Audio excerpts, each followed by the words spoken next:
sana. Nah, pada video kali ini kita akan membahas salah satu jurusan yang mungkin teman-teman bisa nebak ya. Ini jurusannya tuh kalau orang-orang awam mengkaitkannya dengan obat-obatan. Kira-kira apa nih jurusannya? Betul banget, farmasi. Jadi aku udah bareng sama Inggita.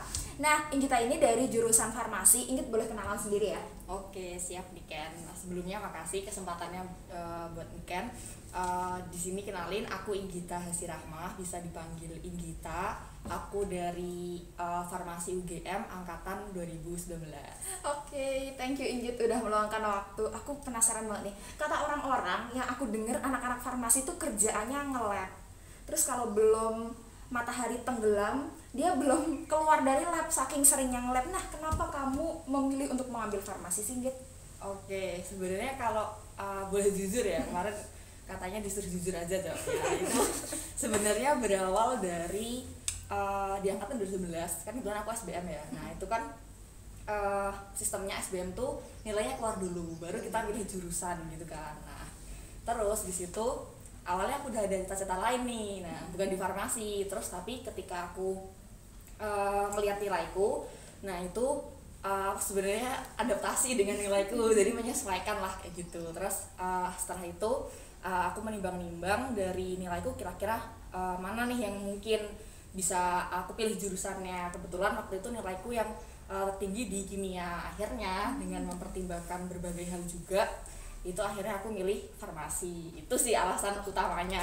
Gitu. Tapi pertimbangan lain nih, kenapa akhirnya tertinggi kan kimia nih, kenapa akhirnya memutuskan ke farmasi, kenapa nggak ke teknik kimia, kimia murni gitu? Oke, kalau dari aku pribadi itu ini sih, biasanya kan farmasi itu kan isinya cewek-cewek gitu kan ya. Terus kalau misalnya teknik kimia gitu kan biasanya isinya tuh cowok-cowok. Dan kebetulan kalau memang di teknik itu juga setauku ya, sejauh yang aku tahu itu harusnya unggul di fisika sama matematika. Nah, cuman waktu itu nilai UTBK aku dulu, naik UTBK ya, itu sekarang juga masih sih. Nah, itu kebetulan agak lemah di fisika sama matematika. Nah, kebetulan unggulnya di kimia. Jadi akhirnya tetap kayaknya farmasi cocok sih. Terus habis itu juga kebetulan waktu zaman belajar tuh kayaknya kimia tuh menyenangkan gitu ya. Terus ya udah akhirnya kayaknya farmasi bakal cocok deh gitu.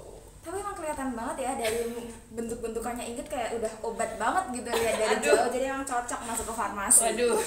Terus pengetahuan dasar apa sih yang harus dimiliki seseorang kalau misalkan dia pengen masuk ke farmasi? Oke, tentang apa ya? Mungkin basic apa sih yang harus dipunyai sama anak-anak yang mau masuk farmasi terutama gitu. Mungkin kebanyakan orang taunya kimia gitu ya, kayak aku dulu gitu, bahwa pokoknya harus pinter kimia udah bisa masuk farmasi. Tapi ternyata nggak sesuai itu teman-teman. Jadi selain kimia kita juga harus unggul di biologi. Jadi cukup banyak persentasenya antara kimia dan juga biologi. Jadi memang menurutku nggak cuma sebatas bisa kimia aja, tapi juga bisa biologi. Dan selain itu juga mungkin teman-teman agak nggak ngira gitu. Aku dulu juga awalnya nggak ngira, ternyata di farmasi itu juga ada fisikanya. Jadi memang lumayan kompleks sih kayak gitu. Tapi untuk matematika butuh, tapi memang cukup minor sih untuk matematika kayak gitu. Berarti emang di farmasi ini kental banget ya pelajaran IPA yang utama. Kimia, fisika, biologi. Iya, benar banget. Itu sebagai basic di awal, di semester awal itu memang pembelajarannya kebanyakan kimia sama biologi kayak gitu. Terus ada juga fisika beberapa. Tapi nanti ketika udah mulai semester 3, semester 4 itu ada juga pelajaran yang kayak mirip sosial gitu. Jadi kita juga mempelajari kan nanti ketika kita udah lulus itu kan ada kemungkinan kita berinteraksi dengan pasien. Nah, itu kan harus mempelajari nggak sekedar pengetahuan biologi dan juga kimia, tapi juga gimana sih memahamin pasien. Nah, itu kan ada teknik-tekniknya gitu. Terus habis itu juga tentang gimana sih memanajemen ketika kita mau mendirikan misalnya apotek. Terus itu tuh ada pelajarannya juga. Jadi bahkan ada di semester atas tuh ada mata kuliah farmakoekonomi gitu. Wow. Terus di farmasi itu kan orang-orang awam pikirnya obat gitu ya. Berarti selama 8 semester apakah kamu selalu berhubungan sama obat, ngafalin nama obat-obatan, penyakit apa yang cocok diobati dengan obat apa gitu. Oke, kalau ditanya relate dengan obat tentunya bakal selalu relate ya untuk tiap semester karena memang ya apa ya memang identik dengan obat-obatan dan memang yang dipelajari kebanyakan akan outputnya ke obat kayak gitu. Tapi ya nggak melulu tentang obat sih. Kalau di semester awal memang masih belajar dasar-dasarnya dulu gitu, kayak itu tadi kimia, biologi gitu. Terus baru mulai kerasa farmasi banget itu di semester 4 mulai 4 itu udah kerasa banget sih gitu, kayak ini udah farmasi banget kayak gitu. Nah itu udah kerasa banget itu di semester 4 kayak gitu. Terus semakin ke semester atas itu kalau menurut cerita di kating-kating ya, kebetulan aku di sini semester 4 mau ke 5 itu semakin kerasa lagi nih. Wow. Farmasinya obat-obatnya itu semakin kerasa lagi kayak gitu sih gitu. Nah, jadi kan kalau di jurusan farmasi sendiri, terutama di UGM itu masuk ke fakultas farmasi yang gitu.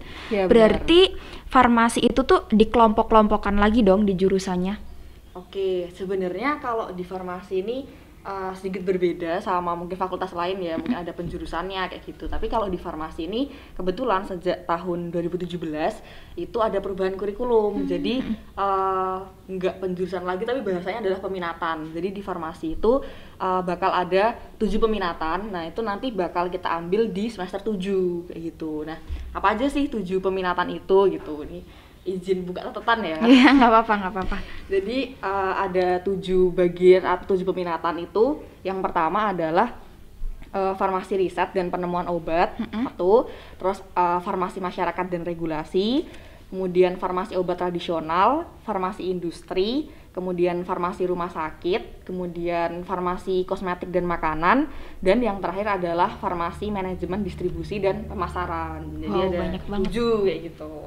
Wah, aku kiranya tuh farmasi cuman melulu tentang obat. Ternyata enggak ya, ada Yeah. banyak banget, termasuk ada 7 tadi. Nah, 7 tadi itu kan kalau aku lihat beda-beda ya, maksudnya ada farmasi klinik, terus ada farmasi masyarakat. Itu tuh akan berpengaruhkah kepada nanti ketika dia mendaftar kerja? Oke. Sebenarnya kalau ngaruh ke kerja atau enggak tuh menurut apa namanya yang aku dapat cerita nih ya, karena juga belum mengalami kan ya. Nah itu memang nggak terlalu ngaruh gitu. Jadi memang kembali lagi ke orangnya, dia tuh minatnya bakal kerja di mana sih kayak gitu. Terus kadang sebenarnya juga menurut yang aku dapat tuh banyak yang ketika peminatan ngambil ini ternyata di apa namanya kerjanya ngambil itu kayak gitu tuh cukup sering terjadi kayak gitu. Dan makanya itu kembali ke pribadi masing-masing sih. Kalau bisa memang udah ada rencana atau apa ya gambaran ketika kerja nanti mau ngambil apa peminatan apa kayak gitu, biar ketika nanti di semester 7 itu udah punya gambaran mau ngambil peminatan apa kayak gitu. Nah apa namanya, tetapi ya itu tadi tidak memungkiri bahwa ketika udah ngambil peminatan A misalnya, atau tadi misalnya peminatan farmasi industri terus habis itu ternyata mau kerja di rumah sakit, nah itu juga tidak memungkiri kayak gitu. Menarik banget nih ngomongin soal farmasi.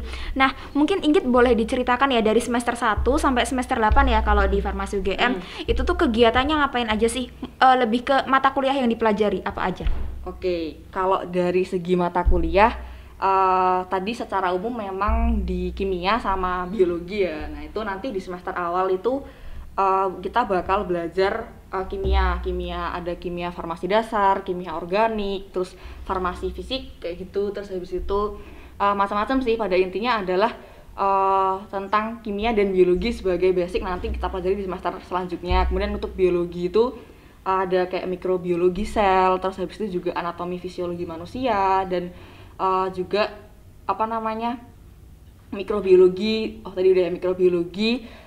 Terus habis itu ada juga mata kuliah yang enggak terkait farmasi, yang itu juga wajib diambil di UGM. Itu ada misalnya Pancasila kayak gitu juga wajib diambil kalau di farmasi itu Pancasila di semester 1, terus semester 2 nanti kewarganegaraan. Terus nanti lanjut ke semester 2 itu beberapa mata kuliah melanjutkan mata kuliah di semester 1, kayak misalnya di semester 1 ada kimia organik 1, nanti di semester 2 ada kimia organik 2 kayak gitu. Terus habis itu nanti di semester 3 ini udah mulai mulai sedikit mengenal obat kayak gitu. Maksudnya udah kerasa banget sih farmasinya kayak gitu tuh di semester 3, terus habis itu semester 4 udah semakin kerasa itu. Kalau di semester 4 itu kayak apa namanya udah mulai memahami gimana sih interaksi obat, terus habis itu kita gimana sih kita mempelajari misalnya dikasih kasus seorang pasien misalnya dia didiagnosis penyakit ini kayak gitu, terus sebenarnya kadar gula darahnya sekian, nah nanti ternyata dia kontraindikasi dengan penyakit apa, nanti kita disuruh nentuin obatnya kayak gitu. Itu udah kayak wah kerasa banget sih kayak gitu. Bener sih. Terus habis itu semakin ke atas juga memperdalam materi sih kayak gitu. Terus nanti mungkin sedikit yang apa ya perlu aku sampaikan juga itu ya tadi ternyata tuh di farmasi ya nggak cuman tentang IPA banget tuh juga enggak kayak gitu, banyak juga yang apa ya dia tentang apa ya sosial lah kayak gitu ibaratnya tadi yang seperti yang aku sebutin kayak mungkin mata kuliahnya itu ada ini sih ilmu sosial dan pelayanan farmasi kayak gitu, itu gimana sih kita mempelajari apa ya karakteristik dari pasien itu nanti seperti apa, dan itu kita juga pelajari. Jadi memang nggak memungkiri bahwa memang teman-teman yang suka apa ya yang sosial-sosial gitu juga apa namanya ada bidangnya di farmasi kayak gitu. Itu mungkin sudah menjawab atau belum atau Udah okay. Kita udah dapet gambaran jelasnya ya dari masing-masing semester tuh ngapain aja. Nah, aku pengen tahu nih, kamu mungkin bisa berbagi pengalaman, gimana pengalaman kamu ketika nge-lab? Kan farmasi identik sama lab nggak sih? Oke, bener banget sih, itu bener banget. Jadi memang di farmasi tuh kalau nggak nge-lab nggak afdol, atau emang nge-lab tuh wajib banget sih, soalnya memang banyak skill yang harus dimiliki dan itu hanya bisa didapat ketika kita tuh nge-lab kayak gitu. Nah sebenarnya mungkin kegiatannya menyenangkan ya bagi beberapa orang, kebanyakan juga mungkin menyenangkan, tapi yang agak cukup menantang itu adalah di bagian bikin laporan praktikum, terus ada pretest, post-test, terus abis itu juga ada responsi. Terus kalau misalnya kita masih dalam keadaan offline itu biasanya ada OSC. Jadi kalau di farmasi UGM biasanya sebutannya beda-beda sih. Kalau di Medika tuh, kalau di farmasi UGM itu kebetulan sebutannya kalau responsi itu ujian yang tertulis kayak gitu, ujian praktikum tapi tertulis kayak gitu. Tapi kalau OSC itu ujian praktikum tapi benar-benar praktek, kayak mengulang apa sih yang udah kemarin dipraktekin di satu semester itu, terus diujikan di akhir. Itu biasanya namanya OSC kayak gitu. Itu sih. Oke, tadi kita udah ngomongin masalah praktikumnya ya. Habis itu penugasannya nih, tugas-tugas apa aja sih selain mungkin laporan praktikum? Oke, kalau dulu di zaman sebelum pandemi gitu, sebenarnya aku merasanya mungkin hampir semua juga ya, hampir semua jurusan tuh tugas-tugasnya masih dalam keadaan normal, dan bahkan kalau di farmasi menurutku cenderung sedikit ya, lebih banyak di laporannya kayak gitu. Cuman di kala pandemi ini juga mungkin ya dalam tahap penyesuaian biar apa namanya kita juga mungkin belajar gitu, itu lumayan juga sih tugasnya, banyak banget sih kayak gitu. Terus juga diiringin dengan itu tadi sih laporan praktikum itu cukup menguras tenaga ya, kayak bahkan banyak yang ya termasuk aku juga sih kadang sampai harus begadang kayak gitu, terus tidurnya juga cuma sebentar, padahal juga selain laporan praktikum tuh juga harus apa ya belajar kayak nyiapin itu tadi sih kuis, habis itu pretest, post-test, dan beberapa laporan praktikum itu masih ditulis tangan kayak gitu. Jadi kayak yang aduh capek juga sih ini kayak gitu, karena memang ada beberapa dosen yang apa ya biar kenapa sih ditulis tangan gitu, mungkin kayak terlihat kan kita udah modern nih ngapain harus tulis tangan gitu. Nah itu biar sebagai apa ya memastikan bahwa kita tuh gak cuma asal kopas aja, tapi juga kita bener-bener ngebaca, terus kan ditulis ulang kan jadi lebih nyantol gitu kan ya kayak gitu. Berarti kalau aku boleh menggarisbawahi, kalau teman-teman pengen jadi anak farmasi nggak boleh jadi orang yang pemalas yang gitu. Bener harus banget. Rajin ya. Bener banget. Banyak banget tugasnya soalnya. Yang penting survive aja sih. Iya bener, gitu. yang penting bisa survive di situ. Selanjutnya nih, tadi udah ngebahas masalah ujian juga, laboratorium, praktikum. Terus kita masuk ke semester-semester atas. Semester atas diwajibkan untuk magang apa enggak gitu? Oke, kalau di farmasi itu nggak ada sih diwajibin untuk magang itu nggak ada, tapi biasanya ada kuliah lapangan. Jadi kuliah lapangan itu bentuknya kita berkunjung ke beberapa industri atau mungkin lembaga atau badan yang terkait dengan peminatan tadi. Jadi kan tadi di semester 7 bakalan ngambil peminatan tuh. Nah, itu di semester berapa ya? Kalau enggak 5 atau 6 itu bakal ada kuliah lapangan yang mana kita tuh berkunjung nih misalnya ke industri, habis itu ke badan POM, terus habis itu ke rumah sakit kayak gitu, kayak kita tuh terjun langsung, melihat langsung gimana sih sebenarnya prakteknya di lapangan tuh kayak gimana. Tapi itu kayak cuma sekedar ini sih studi lapangan gitu loh, jadi nggak praktek langsung tapi hanya melihat kayak gitu. Nah, untuk magangnya sejauh ini nggak ada kewajiban sih kayak gitu, karena kalau di di sarjana masih belum sih, nanti kemungkinan bakal ada di profesi kayak gitu di setelah sarjana kayak gitu. Oke, nah setelah magang kita masuk ke skripsi, tugas akhir. Gimana tuh tugas akhirnya anak farmasi, harus ngapain? Oke, kalau tugas akhir mungkin agak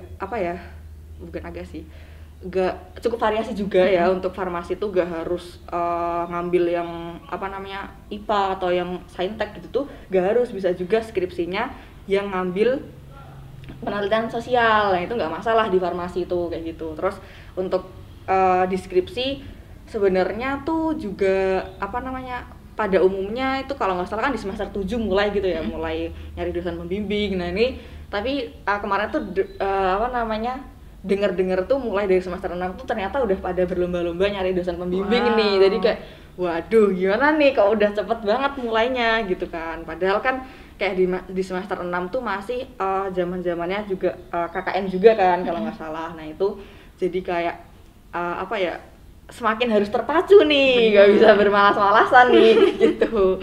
Jadi ya untuk tugas akhirnya memang ada bisa ngambil di sosial atau ngambil di saintek kayak nge-lab penelitian gitu bisa, atau di sosial itu juga bisa, tergantung kembali ke mahasiswa masing-masing sih, dia pengennya di bagian mana kayak gitu. Jadi kalau sejauh yang aku tahu, karena juga belum masuk ke tahap skripsi juga ya, itu memang nggak sempit harus selalu skripsinya nge-lab di penelitian, tapi juga bisa penelitian sosial kayak gitu. Oke, jadi tadi udah dijelasin nih dari semester awal sampai dengan semester akhir di semester 8 ya. Nah, terus setelah lulus S1 itu tuh di farmasi haruskah untuk mengikuti profesi, atau sebenarnya boleh sih kalau misalkan dia pengen ke prospek kerja ke yang lain gitu? Oke, jadi kalau di farmasi itu mirip juga ya dengan kedokteran atau juga perawat. Itu kan mereka ada, kalau di kedokteran kan biasanya namanya koas gitu ya. Kalau di di farmasi itu ada program profesi apoteker kayak gitu. Nah, itu sebagai bentuk ya mirip koasnya dokter lah kayak gitu. Nah, itu biasanya berjalan selama 1 tahun, dilaksanainnya nanti setelah jadi sarjana. Nanti jadi kalau di farmasi itu setelah lulus bakal dapat gelar SPAM atau sarjana farmasi, sedangkan kalau nanti setelah profesi apoteker itu bakal dapat gelar APT kayak gitu. Nah, untuk wajib atau enggaknya ngambil profesi itu enggak wajib teman-teman. Jadi memang ya kembali ke masing-masing, mau langsung bekerja juga bisa, atau langsung mengambil ke S2 itu juga enggak masalah. Tapi kalaupun mengambil profesi juga dianjurkan gitu. Jadi memang biasanya kebanyakan memang ngambil profesi dulu kayak gitu, karena nanti ketika udah ngambil profesi itu prospek kerjanya bakal lebih luas, karena dia udah dia ibaratnya udah punya gelar apoteker kan, otomatis prospeknya bakal lebih luas daripada yang sarjana farmasi kayak gitu. Jadi memang tidak wajib, dan tetap bisa langsung bekerja setelah sarjana farmasi kayak gitu. Oke, nah ini pertanyaanku sebagai orang awam ya gitu. Kan kamu masuk ke nanti kalau udah lulus S1 habis itu pendidikan profesi, dapet jadi profesi apoteker.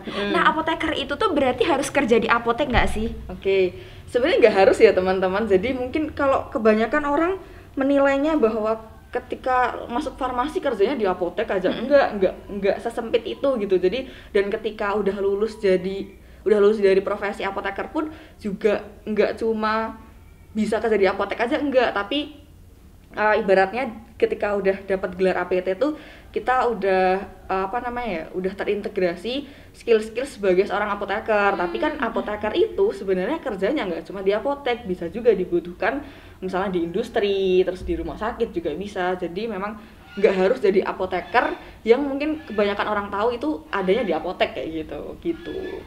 Oke, wah padat banget ya jamnya berkuliah di farmasi ini.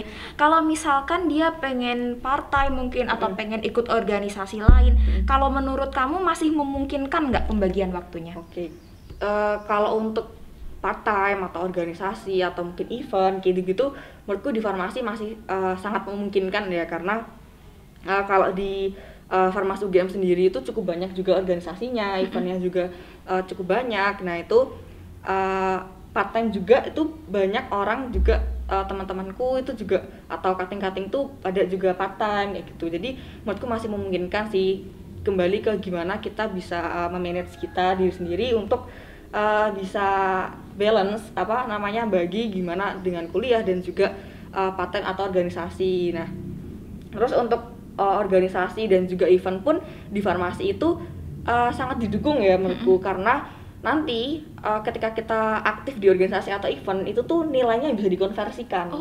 Jadi di semester, aku agak lupa di semester berapa, tapi di semester atas itu nanti itu ada mata kuliah yang itu soft skill. Nah mata kuliah soft skill, nah itu nanti didapat dari mana? Itu nilainya didapat dari keaktifan kita di organisasi atau di event. Jadi nanti bakal didata, terus ada konversi nilainya. Nah untuk konversi nilainya nih aku kurang tahu bagaimana, tapi keaktifan kita di organisasi itu dinilai juga nanti bakal masuk di soft skill, kalau nggak salah bahkan sampai 4 SKS.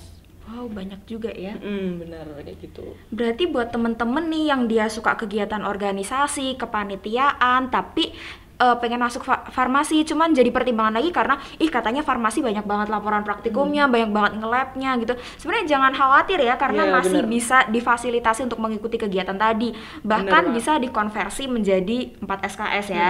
Keren banget sih emang. Inggit juga ikut kegiatan di luar? Alhamdulillah cukup aktif juga di organisasi, ikut ya beberapa organisasi di farmasi gitu, karena ya kayak aman-aman aja gitu, sia-sia aja gitu kalau misalnya cuman kuliah aja, tapi coba mengeksplor diri untuk ikut organisasi, karena dengan organisasi tuh aku ngerasain banget dapat banyak manfaat sih, apalagi manfaat di bagian relationnya. Jadi jadi banyak link ke cutting, jadi tahu gimana sih kehidupan cutting semester atas gitu kan. Kita juga perlu banyak banget gambaran gitu ya, gimana sih kehidupan ketika nanti udah lulus mungkin atau di semester atas itu kayak gimana sih. Nah dengan ikut organisasi itu dapat banyak kenalan, dapat banyak kenal cutting. Nah disitulah nanti bisa mulai ngobrol, cari tahu, dan itu jadi menurutku benefit yang sangat menguntungkan sih kayak gitu. Bener banget sih, setuju banget sama yang dikatakan Inggit ya. Jadi selain kita fokus akademik ya, kita harus mencoba untuk balance di kegiatan-kegiatan lain. Contohnya kayak Inggit tadi di BEM fakultasnya. Nah selanjutnya nih kita akan ngebahas masalah peralatan yang dibutuhkan sama anak-anak farmasi. Kira-kira butuh apa sih Inggit? Oke, kalau di farmasi ini tentunya yang dibutuhkan ya beberapa buku, nanti bakal biasanya direkomendasiin sama dosen sesuai mata kuliahnya gitu. Terus habis itu jas lab itu penting banget sih, itu pasti setiap anak farmasi harus punya jas lab, karena sebagai APD atau alat pelindung diri anak-anak farmasi ketika nge-lab kayak gitu. Terus kadang-kadang juga di beberapa mata kuliah tertentu itu kita diwajibin untuk punya beberapa alat yang bisa menunjang kita ketika praktikum, seperti misalnya pipet, terus habis itu misalnya juga tube yang buat wadah obat gitu, yang wadah salep gitu-gitu. Nah itu beberapa dibutuhkan juga untuk mata kuliah tertentu. Terus untuk kebutuhan misalnya yang lain tuh apalagi ya, itu sih yang paling utama kalau misalnya yang secara fisik ya, itu ya beberapa buku itu sebagai penunjang. Terus habis itu jas lab itu yang penting banget sih kayak gitu. Kalau software yang harus dikuasai ada nggak? Kalau untuk software secara spesifik di mata kuliah tertentu tuh sebenarnya nggak ada. Jadi kayak mungkin beda dengan misalnya di teknik gitu ya, itu kan biasanya banyak pakai software atau pakai art intelligence, apa sih itu yang art of intelligence yang apa yang apa namanya Aduh ya itu deh pokoknya teman-teman ya. pokoknya yang kecerdasan AI. AI, kecerdasan apa sih itulah pokoknya, itu biasanya pakai kayak gitu kan, dan itu butuh skill kayak programming gitu-gitu. Nah kalau di farmasi ini kebetulan secara spesifik enggak, tapi kalaupun teman-teman ada minat di misalnya tentang apa namanya programming atau komputer tuh juga bisa menunjang di farmasi, karena di farmasi tuh ada yang namanya molecular docking. Jadi molecular docking itu kayak kita memprediksikan apa ya, reaksi obat atau reaksi antar zat kimia gitu, atau senyawa. Nah, antar senyawa gitu menggunakan komputer. Jadi kalau zaman dulu kan kita nyoba langsung di lab gitu ya, direaksikan apakah ini ada interaksi atau apakah ini bakal bermanfaat, ada benefitnya. Nah, tapi kalau yang dengan teknologi yang sekarang itu ada yang namanya itu tadi molecular docking. Jadi kayak memprediksikan gimana sih interaksi antar senyawa dengan komputer kayak gitu. Keren banget ya, jadi nggak harus datang langsung ke lab tapi bisa mengurangi resiko berbahaya dari zat-zat kimia yang ada di lab ya kalau pakai itu. Selanjutnya, berarti biaya yang dikeluarkan bisa terhitung mahal nggak kuliah di farmasi? Kalau misalnya dari kebutuhan apa namanya kuliah yang kayak tadi itu sebenarnya menurutku nggak terlalu mahal sih, karena insya Allah masih bisa ditunjang untuk berbagai kalangan ya, karena harganya menurutku juga cukup terjangkau dan biasanya juga bakalan banyak, kalaupun kekurangan itu bakal banyak banget yang bantu kayak gitu kalau misalnya di farmasi UGM. Terus kalau misalnya tentang UKT mungkin ya, kalau UKT ini tergolong lumayan sih menurutku kalau di farmasi ya hitungannya, karena kan di farmasi juga masuknya medika dan banyak apa namanya laboratorium, lab gitu kan, itu banyak banget zat-zat kimia yang memang harganya itu mahal, otomatis jadi ngaruh juga ke UKT-nya itu ya lumayan lah hitungannya kalau dibandingin sama fakultas lain kayak gitu. Oke, jadi itu tadi ya, mungkin yang harus dikeluarkan adalah peralatan-peralatan penunjang buat nge-lab sama juga buku-buku ya. Bener. Selanjutnya nih, Git, di farmasi banyak hitung-hitungannya nggak sih? Kalau untuk hitung-hitungan cukup sedikit ya, tapi ada, tapi bukan berarti sama sekali nggak ada, tapi cukup minoritas. Jadi kayak hanya di mungkin 1-2 mata kuliah tertentu gitu memang tetap butuh hitung-hitungan. Tapi mungkin teman-teman yang apa ya, kayak fobia dengan hitung-hitungan tuh jangan khawatir, karena biasanya kalau di farmasi itu kebanyakan hitung-hitungannya pakai Excel. Jadi memang udah di program gitu. Kalau yang ngitung-ngitung apa ya, orak-orak gitu cukup jarang sih, tapi tetap dibutuhin, tapi enggak yang sampai ribet harus ada kalkulus lah atau apalah itu enggak sih. Enggak ada ya di farmasi. Kalau untuk reaksi-reaksi penyetaraan gitu setiap saat dapat berarti? Itu bakal diajarin di semester 1 atau 2 gitu sebagai basic dasar. Nah, nanti di semester selanjutnya itu udah kayak penerapannya kayak gitu sih. Oh iya, kirain sampai semester atas tetap harus mempelajari itu, ternyata udah masuk ke penerapan ya.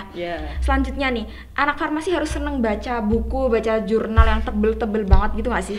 Oke, kalau baca buku ya sebenarnya nggak harus apa namanya hobi baca buku juga ya, tapi kalau pas butuh ya harus baca sih memang. Terus kalau misalnya baca jurnal menurutku cukup penting ya, kayaknya mungkin di semua jurusan kali ya, di semua jurusan. Tapi kalau baca jurnal menurutku penting banget, karena terutama kalau ini sih, kalau baca jurnal tuh ketika bikin laporan praktikum. Nah itu biasanya bikin dasar teori atau misalnya bikin apa namanya latar belakang gitu-gitu tuh apa namanya kita perlu ngeriset dulu nih. Nah ngerisetnya dari nyari di jurnal-jurnal di penelitian-penelitian sebelumnya. Nah itu makanya harus ngebiasain untuk baca jurnal, dan kalau bisa tuh biasain juga baca jurnal bahasa Inggris. Soalnya kalau menurut pengalamanku tuh jurnal bahasa Indonesia tuh ada tapi kayak kurang bervariasi gitu loh, jadi sumbernya cukup minim. Jadi mending cari jurnal tuh yang berbahasa Inggris, jadi memang bakal lebih luas dan cakupannya tuh apa ya, materinya tuh bakal lebih dapat gitu sih gitu.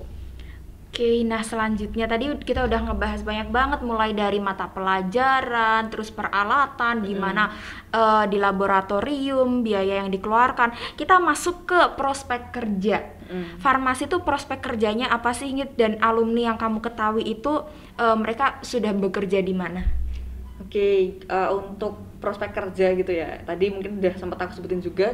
Kalau di farmasi itu jangan sampai teman-teman hanya sempit pikirannya kalau lulusan farmasi itu kerjanya cuma di apotek aja gitu, cuma jadi apoteker doang. Enggak teman-teman, ternyata banyak banget bidang yang bisa teman-teman tekuni di farmasi itu dan sebagai prospek kerja juga nanti. Nah itu misalnya yang cukup sering itu adalah di industri. Jadi teman-teman bisa banget nih yang misalnya suka banget ngeracik obat gitu. Terus atau teman-teman biasanya cewek-cewek nih suka kosmetik. Nah, itu biasanya skill yang dibutuhin itu dari lulusan farmasi, karena kayak misalnya di research and development-nya atau R&D-nya itu dia butuh kemampuan untuk ngeracik obat gitu-gitu, terus bahan-bahan kosmetik ya. Nah, itu perlu banget itu dari lulusan farmasi. Terus itu tadi dari segi industri. Terus yang selanjutnya bisa juga teman-teman kerja di rumah sakit. Jadi kan di rumah sakit itu teman-teman juga bakal ada apotek kan itu di rumah sakit. Nah, itu teman-teman bisa di situ. Terus juga sekarang itu tuh farmasi itu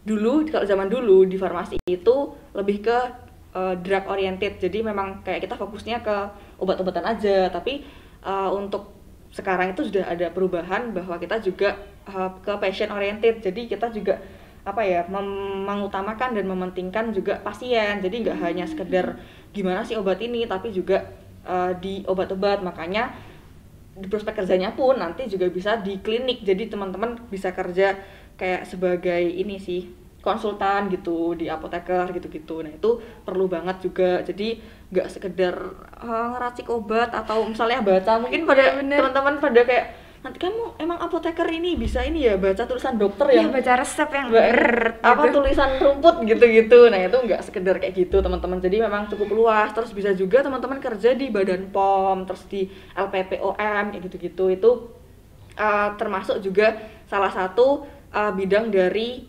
farmasi. Terus misalnya juga vaksin kayak gitu, atau di di perusahaan vaksin atau yang ngurusin pembuatan vaksin itu biasanya juga farmasi juga ikut terlibat kayak gitu. Jadi memang cukup luas juga gitu. Wow, sangat luas sekali ya prospek kerja jurusan farmasi.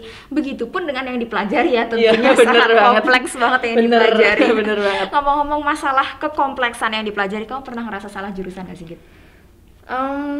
Salah jurusan mungkin, kalau salah jurusan ya sebenarnya bukan salah jurusan sih, kalau aku pribadi lebih ke kok berat banget ya hidup ini gitu ya. Itu biasanya kayak lebih ke ngerasa bahwa cukup berat juga ya ternyata di farmasi kayak gitu. Karena kadang-kadang kan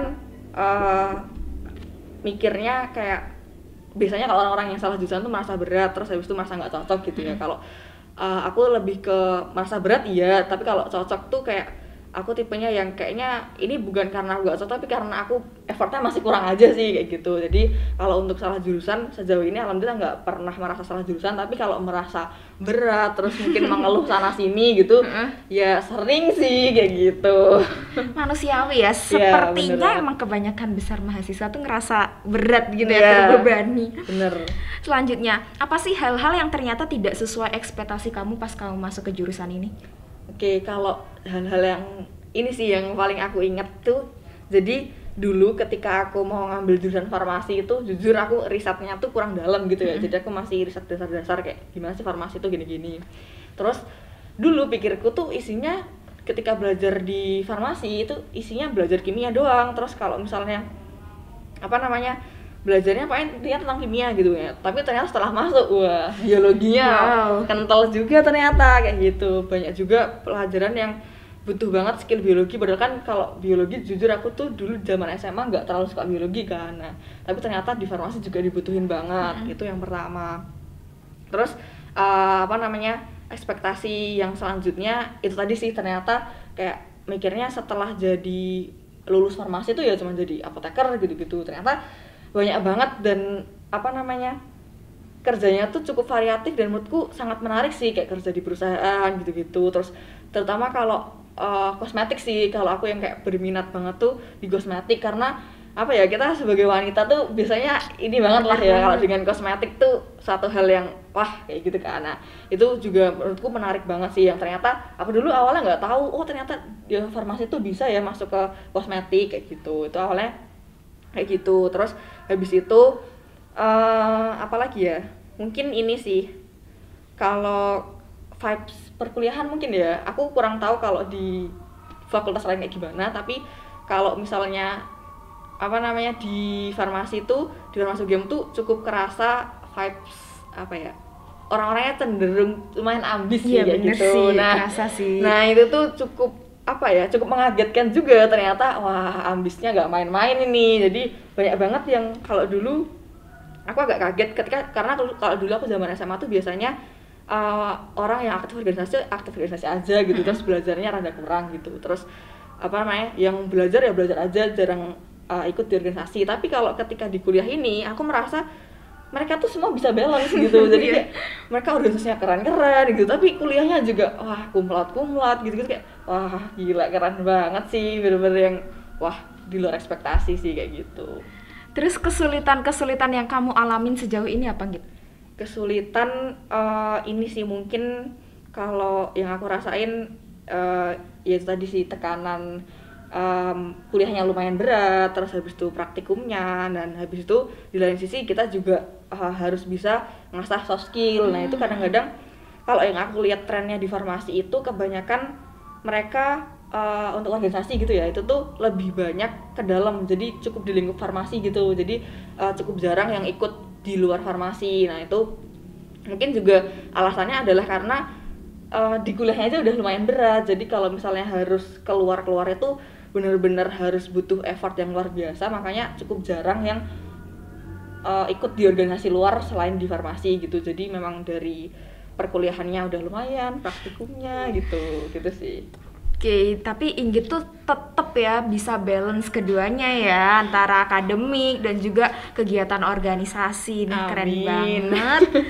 Selanjutnya, tipe orang yang seperti apa sih Inggit yang kira-kira dia cocok atau harus banget nih kamu masuk ke farmasi, dan tipe orang seperti apa yang nggak cocok masuk farmasi? Oke, kalau untuk tipe orang-orang yang cocok masuk ke farmasi itu, yang pertama kalau bisa sih dari awal memang harus suka kimia dulu.